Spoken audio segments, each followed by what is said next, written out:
Hello guys, how are you? Just back again here, trying to design and continue on the Class AB power amplifier that I presented on my previous video.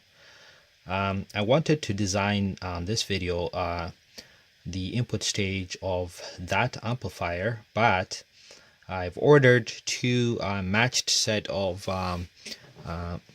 transistors in one package that are used to design differential amplifiers, but as luck had it, they were lost in transit and I never got them. So because of that, I wasn't able to do the input stage design video, but I've reordered the parts again. So fingers crossed they will arrive. But once they arrive, we'll be able to do the input stage design of the power amplifier.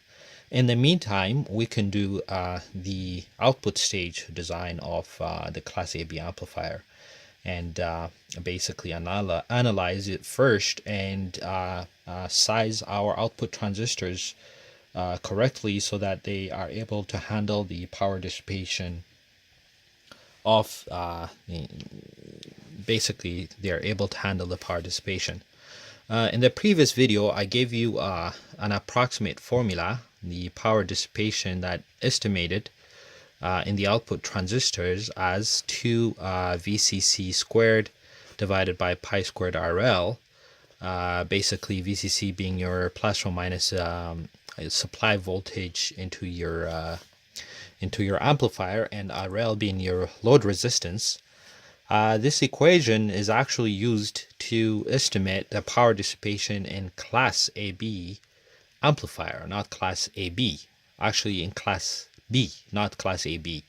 Reason is because it ignores the quiescent current of the Class AB amplifier that we need to design for our case. So because of that, this gives you a rough approximation of basically what the power dissipation in Class AB. Another thing why this equation here, this expression is not accurate for Class AB is also has to do with the type of load that we're going to drive the or attach to the power amplifier. This assumes that your speaker impedance is primarily like resistive. In that case, then you can use this as your to estimate the power dissipation in the output transistors. But because in a speaker, at least to the first order approximation, we can model it with its DC resistance and its inductance, basically. So if that is the case, then obviously the power dissipation in the output transistors will be a lot more than what this formula is able to predict. Because of this, in this video, I will actually derive a very close and accurate approximation of the power dissipation in the output transistors so that we can use it to size our output transistors correctly. For 25 watts that we're designing, it might not be critical, but say for example you're designing a 200, 300 watt power amplifier, then obviously if you were to use this formula or this expression to get the power dissipation, it's going to be quite a bit off. So because of that, I'm going to actually derive in this video an accurate derivation of the power dissipation in the output transistors. So let's go ahead and get started. Just a warning that there will be a bit of calculus and quite a bit of mathematics, but that shouldn't deter us from actually getting the expressions that we need to get power dissipation in the output transistors. Also, we're going to be using a computer algebra system to help us do the manipulations of the algebraic equations that are gonna arise because of this. We could do it by hand, but there are tools that will help us to actually do the calculations faster. So we'll get to use those as well. So let's get started. Okay, Class AB output stage is shown on the schematic in front of the screen right now. Basically, we have two transistors, the top being an NPN transistor and the bottom being a PNP. Basically, when the input signal goes above 0, it's going to turn on this transistor and allow the load to be fed the output current from the positive power supply. So basically, since this is a common collector output or emitter follower output, it's basically going to follow the input voltage and basically track it all the way until it reaches it to the maximum peak voltage. And then on the negative half of the signal, then this part of the circuit will be active. So as you can see, this will be my speaker load that I have shown here, at least to the first order approximation, with having the impedance being RL plus XL. JXL, actually. This is it's a complex impedance load, and basically the higher the inductance of our speaker, or the higher the dissipation across the output transistors, and we'll demonstrate that once we derive the equation governing the power dissipation across the two transistors. And as you can see, we have biased these two transistors slightly to be a little bit on so that we avoid the crossover distortion. So in that case, we have a current of IQ flowing here while the signal is not applied. So this current is called the quiescent current, and because of this, the output dissipation in the transistors will be slightly higher than if we were not using this and using these two transistors in the class B operation. So let's go ahead and write the expression for the power dissipated across the top transistor. So in that case, we have to find the voltage, collector to emitter voltage, and the current, the collector current. So the power dissipation is given by, for the top transistor, VCE of T, because everything is dependent on time, because we're using a sinusoidal input to test our output stage, and IC of T. So basically, this is an equation that governs the power dissipation across the top transistor. In this case, I'm going to ignore RE because typically RE is very small. This is much less than RL. And RE is typically in the order of 0.1 to 0.5 ohms, right? So in that case, we can ignore the drop across RE, so we don't have to worry about it in this calculation. So in that case, what we have is, for VCE of T, we can assume that basically it's going to be VCC minus the voltage, the output. So because remember, this is the output voltage here, so VO of T, right? VCC doesn't change with time, so this is only quantity that changes with time. So we have an expression for VCE with respect to time, VCC minus the peak output voltage, so I'm going to call it VM, and I'm going to use sine omega t because we are actually using here a sinusoidal input, so sine omega t, let's call it, right? And the expression for the output current, basically the collector current, is IC of T is the quiescent current, which we'll not ignore in this case, IQ, plus the output current with respect to time. So we have Im sine omega t, but because we're going to be taking the inductance of our speakers into account, which will be dependent on frequency, so it all depends what frequency we use to test this amplifier, that, the power dissipation across those transistors. So the power dissipation will actually change with respect to frequency across this power transistors, but we'll take the inductance into a case. Because of that, there will be a phase shift. Because this is an inductive load, this whole expression has some inductive component to it. The current will lag the voltage. So in that case, the output current will lag the output voltage. So I'm going to account it by theta. So that has that is basically dependent on the inductance and resistance ratio of the speakers at a specific frequency. So now we have the two expressions, and now we can go ahead and also say that Im, the peak output current, is the output voltage divided by our impedance, which is ZL. Okay, I'll come back to this expression in a second.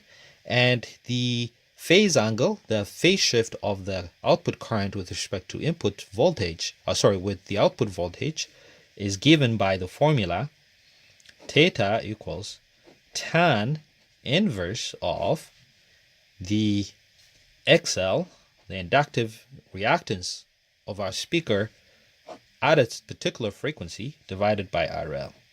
Okay, and we can break this down to tan inverse of omega L divided by RL. So in fact, this gives us the phase shift in output current as a function of our inductance, our frequency, and our load resistance. Okay, next is we have to basically put all of this together into this equation and basically determine the final expression for our power dissipation across the top transistor.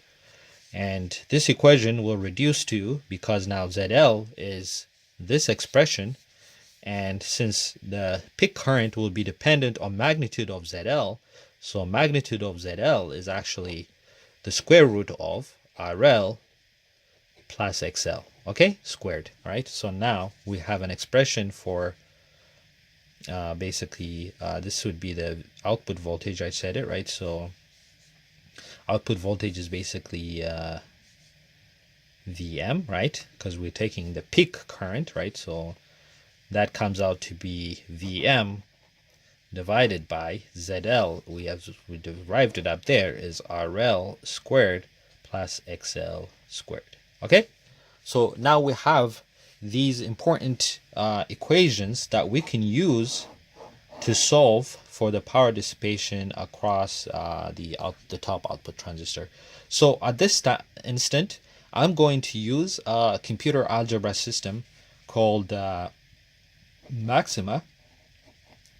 I'm actually used it in my previous videos. If you watch any of my videos, this is an open source computer algebra system that's very useful to basically allow you to do some calculations on complex expressions that we'll have when we're doing the power dissipation across the top transistor. So let me set up my computer with the Maxima software, and you guys can follow along when I do the manipulations to get the power dissipation. Okay, so let's get started. Our first equation is basically this expression here. So this expression here, the collector to emitter output or the collector to emitter voltage with respect to time of our top transistor. So let's go ahead and input this into the Maxima software.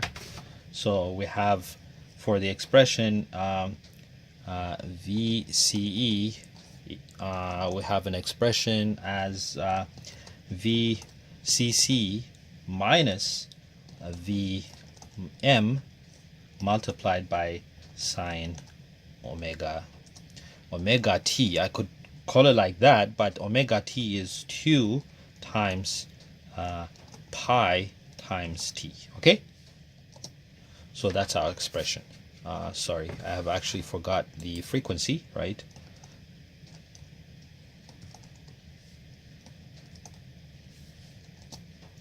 So going back to here, omega here is 2 times pi times the frequency. Okay.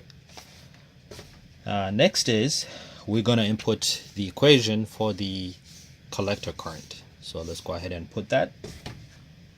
So that is IC. We have I, the quiescent current, plus the maximum current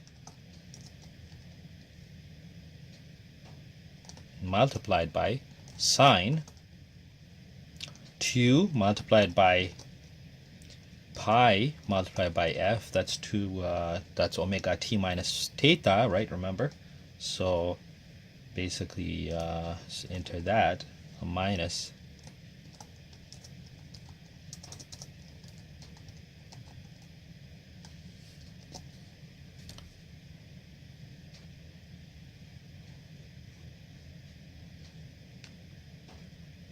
okay. So basically next is we'll input the other two equations. Basically Im is Vm divided by root square of RL squared plus XL squared. Let's put this, and XL, we're going to use it. Remember, XL is omega L, right? And omega is 2 pi f. Okay, so let's input that. So Im, actually I should have basically I'll enter it here. So Im equals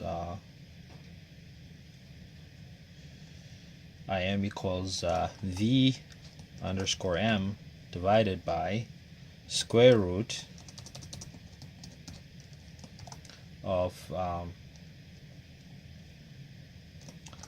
RL squared plus 2 multiplied by pi multiplied by f multiplied by L, and the whole squared, right? So that's what we have for Im. Next, we're going to put for theta this expression here. So this expression here, theta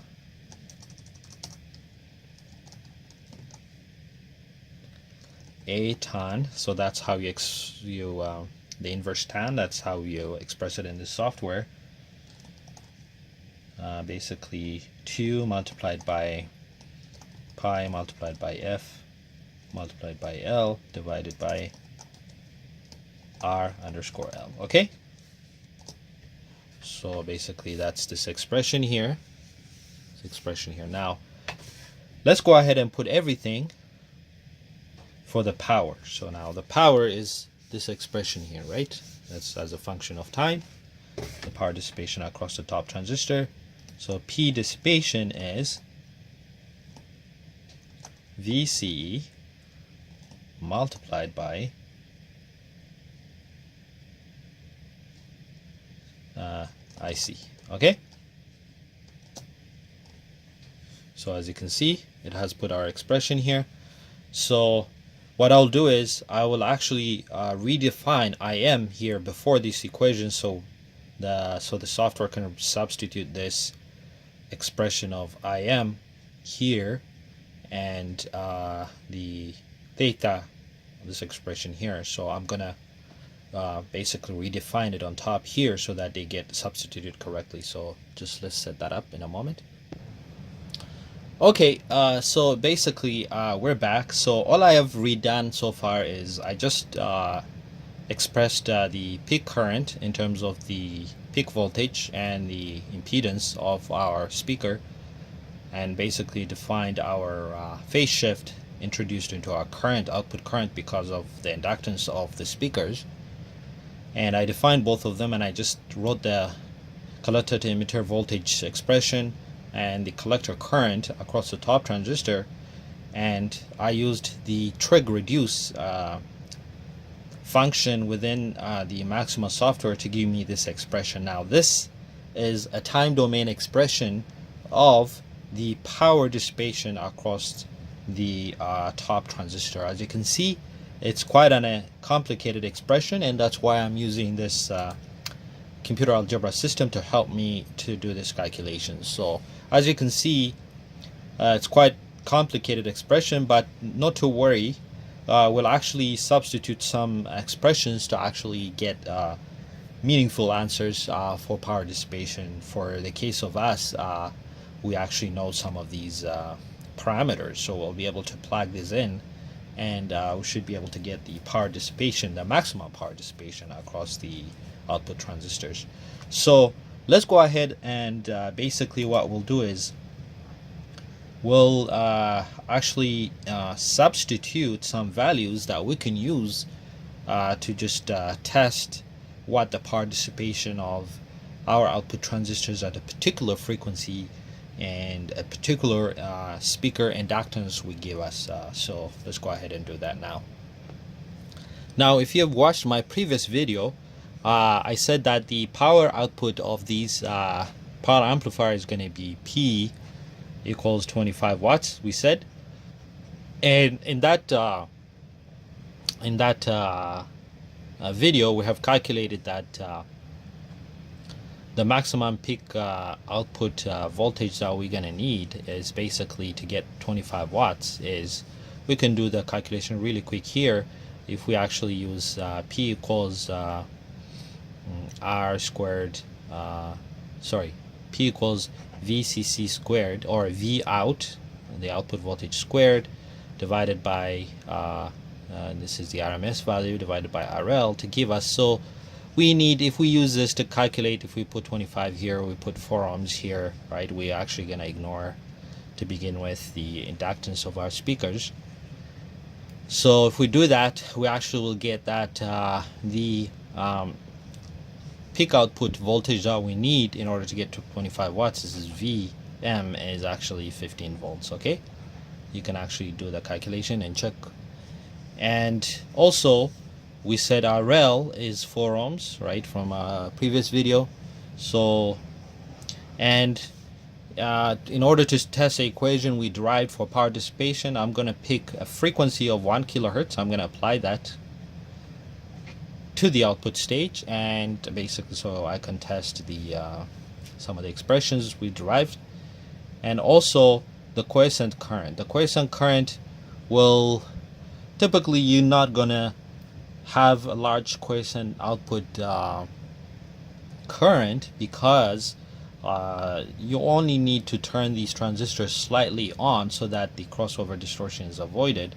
So the quiescent current is typically between like 100 milliamps and like 25 milliamps. All right, so I'm going to choose, in this case, say I'm going to be generous and have 75 milliamps of quiescent current. Okay, and also the power supply voltage, remember we've decided it to be 18 volts from previous video. So let's use this values, okay, and insert it into the equation that we derived and see what the basically what the power dissipation is across the top transistor. Okay, I'm just going to plug this into the equation that we derived here. So I'm going to say the equation 1 that we'll use for testing is, so now we're actually using a tool like a computer algebra system to do some simulation. Okay, that's what we're doing right now by plugging in some formulas here, some values into this equation. We're actually doing some simulation. Okay, so I'm going to use the substitute expression, and basically the syntax for it is basically as follows. I'm going to use V underscore CC is 18 volts, okay, and frequency we said was 1 kilohertz, so 183. We said the quiescent current was 75 milliamps, so 75 E minus 3. The load resistance is basically 4 ohms. And also the inductance we said we'll ignore for now, but we'll redo this calculation again with some inductance put in, and we'll see how the power dissipation changes across the output transistors actually, because this equation will give us that.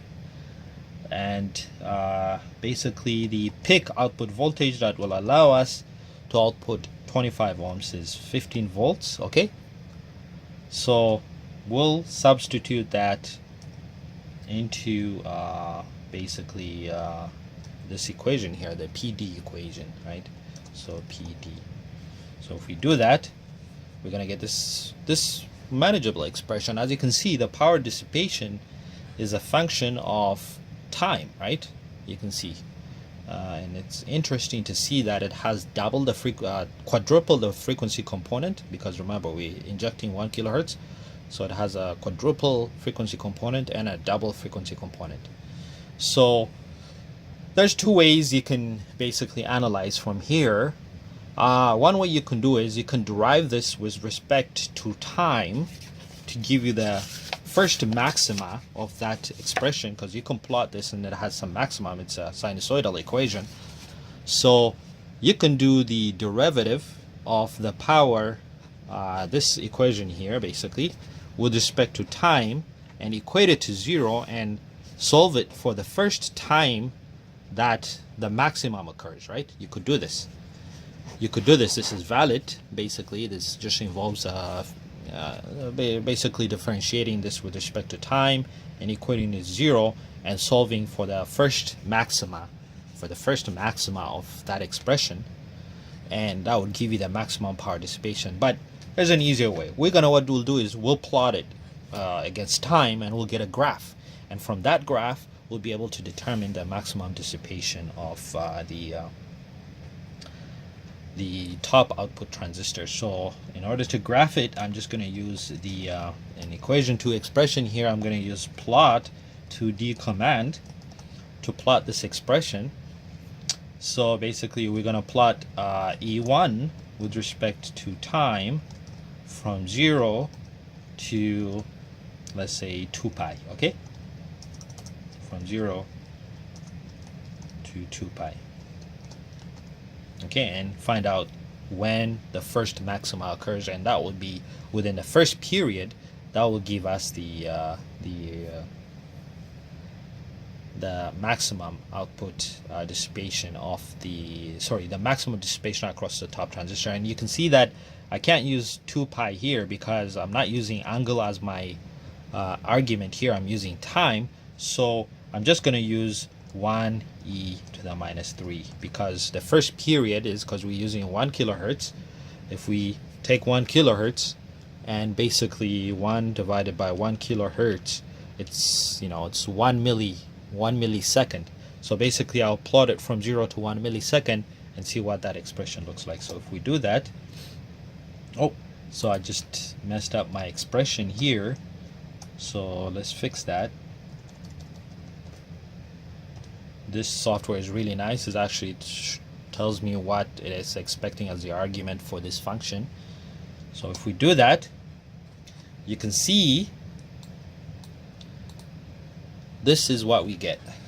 So if I bring this closer to here, you can see that there's this minima. We don't care about this minima, we care about the maxima. So remember, this is power, and the power doesn't go negative, right? Because it's a power amplifier. It's always outputting power. It's not getting power from the load. So we have to graph it from 0 to some value, right? So we can see that it's around 20 as a maximum output. So I will actually specify my height, my vertical height. My vertical height is expressed at 0, from 0 to say 21, right? Remember, it was around 20. So if we do that, you can see actually the expression for the power dissipation with respect to time. You can see, right? So we can see that we can actually estimate now the maximum power the the output transistor needs to handle within this period. And the maximum power you can see is around, you can see if I go a little bit up here, you can see it here. Might not be visible, but it's around 21 watts basically. So from doing this this is simulation. Actually, we actually outputted the power dissipation at 1 kilohertz, okay, of the output transistor when the inductance of our speaker is 0. So now let's take a look what and also if you want to get the average dissipation across that output transistor, all you have to do is just take the integral of this waveform here, as you can see. So, and that's easy. All you have to do is go back to this expression here and take the integral of this expression from 0 to the first period, okay, and the first period, and basically get the expression, and that gives you the average power dissipated across the output transistor. We'll do that once we investigate what happens when when our speaker has some inductance. Okay, let's take a look.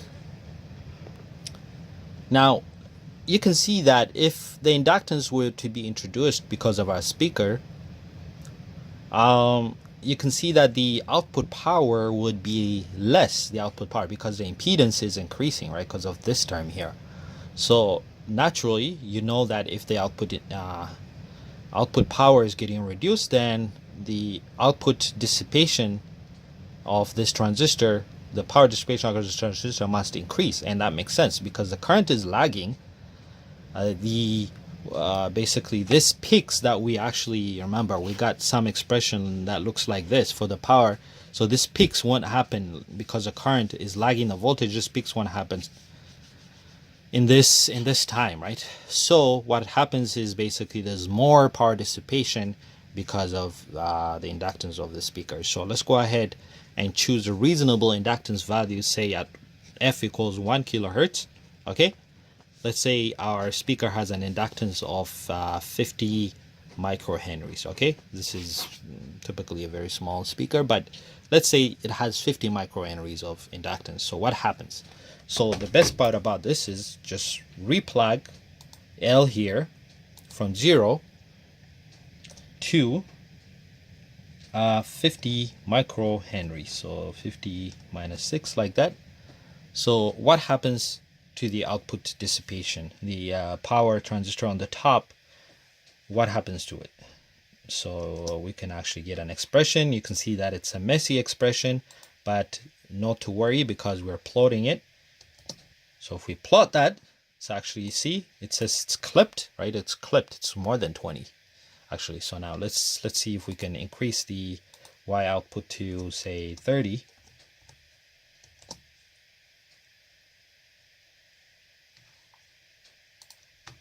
So I'm just going to close this again. You can see that the power dissipation has increased.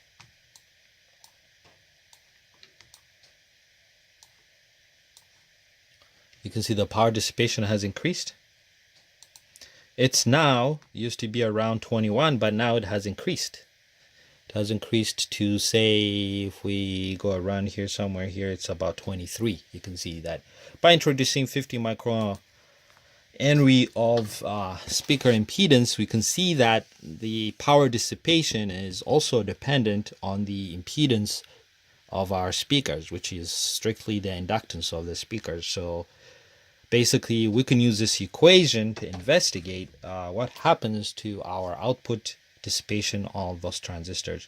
So one thing I can suggest is you can try to get a plot of basically impedance versus frequency of your speakers. You can actually do that.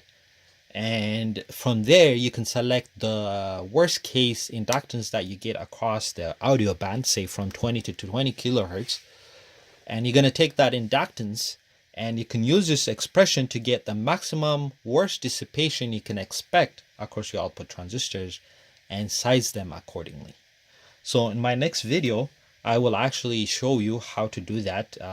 Actually, I won't be able to plot the impedance versus frequency of my speakers, but I can measure the inductance at a discrete points in the audio band from 20 to 20 kilohertz and basically guess the maximum inductance that my speaker presents to my power amplifier. From there, I should be able to pick the correct transistor so that it handles the dissipation, the power dissipation correctly. And also we'll be able to calculate and size heatsink, which is the thermal capability, basically the thermal capability of our power amplifier, so that we have proper heatsink to dissipate the power that's generated on the output transistors. Okay.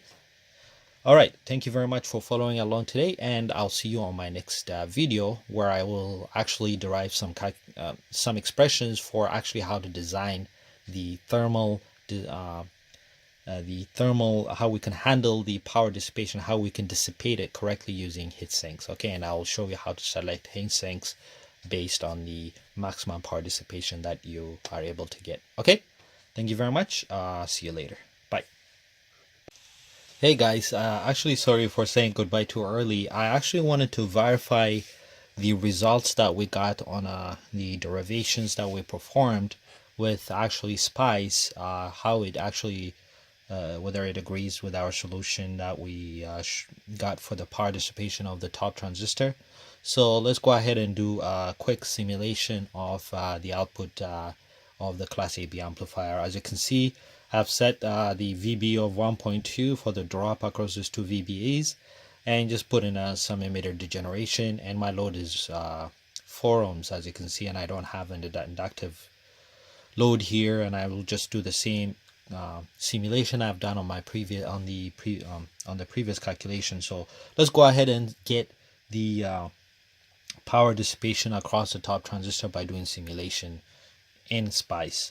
As you can see, my power supply is plus 18 and minus 18, and I have a supply here applied at the base of these two transistors, and my supply, as you can see, is at 1 kilohertz and 15.7 volts and 15.7 volts, because I'm expecting around 0.7 drop across these two here. By the time I get here, I should get a peak of 15 volts, which allows me to have 25 watts into the output load.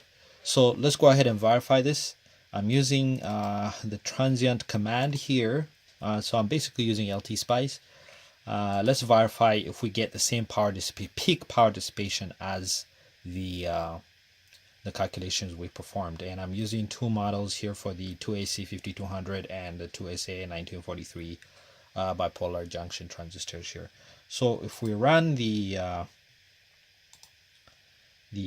simulation and just take a look at our output power, our output voltage, so you can see that our output voltage peak is I think it's not showing properly, but let's take a look here. So you can see it's about 15 volts, right?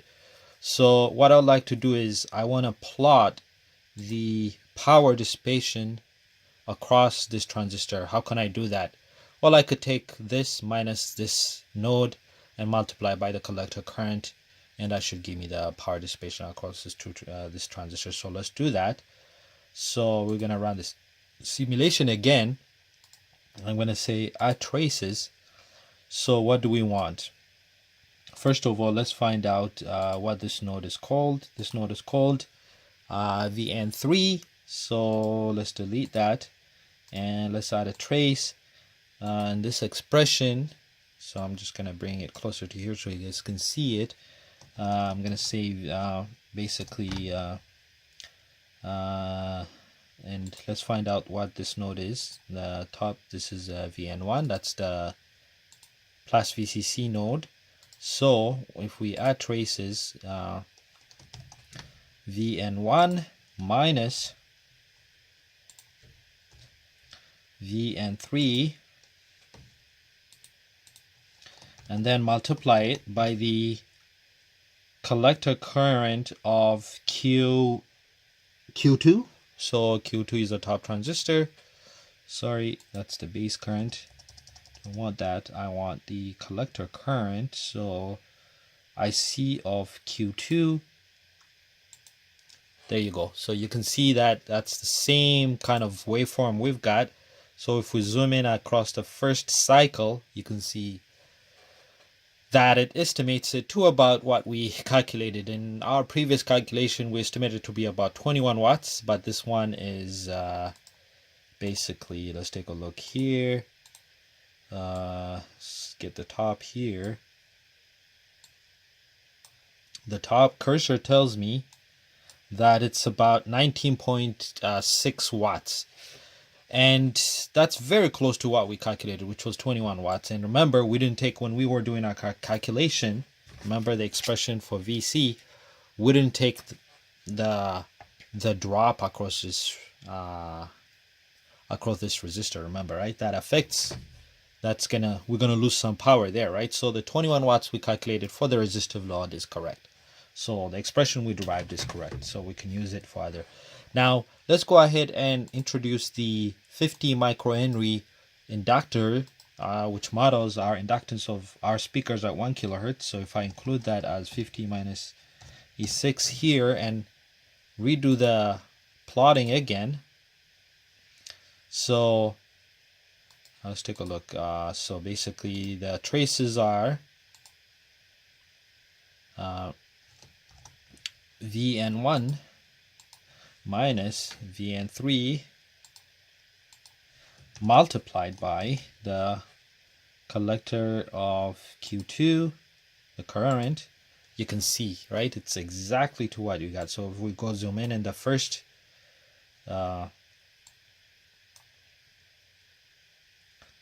period, and you can see that if we bring our cursor, the maximum power dissipated in the first period, as you can see, is 21 watts. And in our previous calculation, when we included the 50 microhenry inductor, was around 23 watts, right? So again, we're losing some across the emitter degeneration resistor, right? Okay, so because of that, basically the expression we got is correct. So we can use that to actually calculate the power dissipation. So as you can see, SPICE actually agrees with our calculation and simulation that we performed on the computer algebra system. Okay, so I just wanted to include this to just show you that the expression I derived on the computer algebra system is quite accurate. Okay, all right, thank you very much again, and we'll see you in the next video. Take care. Bye.